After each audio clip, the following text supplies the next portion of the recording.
बार की बात है। सतारा नाम के एक गांव में सविता नाम की एक लड़की रहा करती थी। सविता बहुत ही गरीब थी। सविता अपना गुजर बसर करने के लिए गांव में कचरा उठाने का काम किया करती थी, लेकिन कचरे के काम से कुछ ज़्यादा कमाई न हो पाती थी। मैं क्या करूं? इतनी मेहनत करने के बाद भी 2 वक्त का खाना भी नहीं कमा पाती हूँ। यही सब सोच सोच कर सविता मन ही मन दुखी हो रही होती है और दुखी मन से वापस अपने काम पर लग जाती है। एक बार सविता की तबीयत बहुत खराब हो जाती है और काफ़ी दिन तक काम पर नहीं जा पाती। सविता के पास उस समय खाने के लिए कुछ भी नहीं होता है। सविता बीमारी की हालत में ही एक दुकानदार के पास जाती है और कहती है, भाई साहब, मेरे पास खाने को कुछ नहीं है, कुछ मदद हो जाएगी क्या? अरे नहीं नहीं, पैसे लेकर आ और सामान ले जा। मेरे पास पैसे नहीं हैं और मेरी तबीयत भी बहुत खराब है। लेकिन दुकानदार सविता की एक नहीं सुनता और सविता को धमकाकर वहां से भगा देता है, जिस वजह से सविता दुकान में रखे सामान में से कुछ सामान चुरा लेती है, जिसे दुकानदार देख लेता है। अरे तू मेरी दुकान में से ही सामान चुरा रही है, रुक तुझे मैं बताता हूँ। दुकानदार सविता को सभी के सामने बेइज्जत करता है और सविता को चोर बोलकर एक कमरे में बंद कर देता है। भैया, मैं अब आगे से ऐसा कभी नहीं करूंगी, मुझे जाने दो, मुझे बहुत भूख लगी है। लेकिन सविता की वहाँ कोई नहीं सुनता और सभी वहाँ से चले जाते हैं। सविता की तड़प तड़प कर वहीं मौत हो जाती है।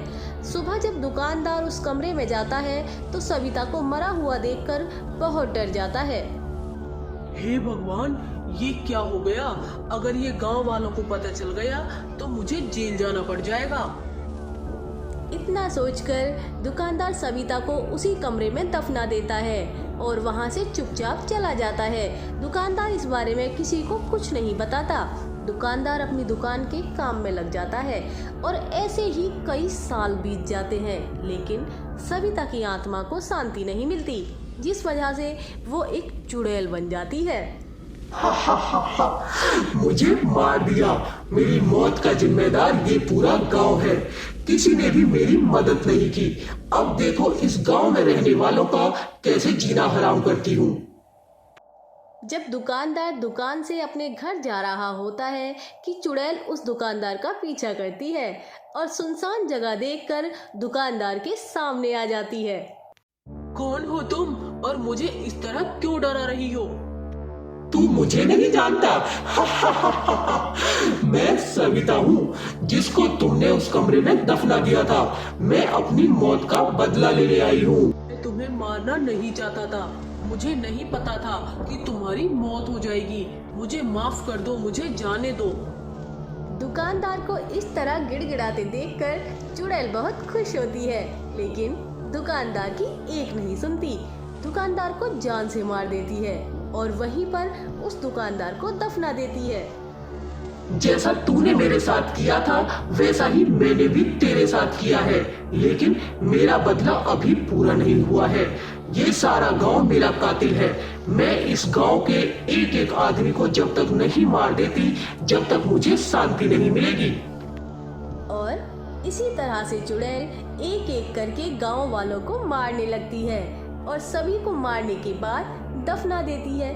लोगों को गायब होता देखकर गांव के लोग बड़ी चिंता में पड़ जाते हैं। अरे भाई, ये हमरे गांव को किसकी नजर लग गई है? गांव से एक एक करके कई लोग गायब हो गए हैं। समझ नहीं आता कि क्या किया जाए। अब तो ये घर से बाहर निकलने में भी डर लगता है कि हम घर वापस लौटेंगे कि नहीं। कह तो सही रहे हो भैया, लेकिन हम भी तो कुछ नहीं कर सकते हैं। जब कुछ पता लगे तो कुछ किया जाए, ऐसे तो हम भी बेबस हैं। कि तभी तीसरा आदमी कपिल बोलता है, अरे भाई, मुझे ऐसा लगता है कि ये किसी इंसान का काम नहीं है, ये तो किसी शैतान का काम है। मैं एक बहुत महान बाबा को जानता हूँ जो ऐसे ही शैतान को पकड़ने के लिए जाने जाते हैं। कहो तो मैं एक बार बाबा से बात करके देखता हूँ। हाँ, क्यों नहीं भाई, एक बार बात करो। क्या पता बाबा के पास हमारी समस्या का समाधान हो। अगले दिन कपिल उस बाबा के पास जाता है और सारी बात बताता है। मुझे एक बार तुम्हारे गांव में आकर देखना पड़ेगा कि वास्तव में क्या बात है। इतना कहकर कपिल बाबा को अपने साथ गांव में ले जाता है। बाबा गांव में घुसते ही बोलता है, तुम्हारे गांव में चुड़ैल का साया है। ये चुड़ैल किसी एक को नहीं, यहाँ तुम सबको मारने के लिए आई है। लेकिन बाबा, हम गांव वालों ने इस चुड़ैल का क्या बिगाड़ा है जो वो हमारे पीछे पड़ी है? इसका जवाब तो वो चुड़ैल ही देगी। इतना कहकर बाबा चुड़ैल को अपनी शक्तियों से अपने सामने बुलाते हैं। चुड़ैल को देखकर सभी लोग डर जाते हैं। तू इन लोगों को क्यों मार रही है? इन्होंने तेरा क्या बिगाड़ा है? उस दुकानदार ने मुझे कमरे में बंद कर दिया और मैं वहीं तड़प तड़प कर मर गई। उसके बाद भी उसने मेरा अंतिम संस्कार नहीं किया और मेरी लाश को उसी कमरे में दफना दिया, जिस वजह से मैं भटक रही हूँ। ठीक है, मैं तुझे मुक्त कर देता हूँ, जिससे तुझे शांति मिल जाएगी।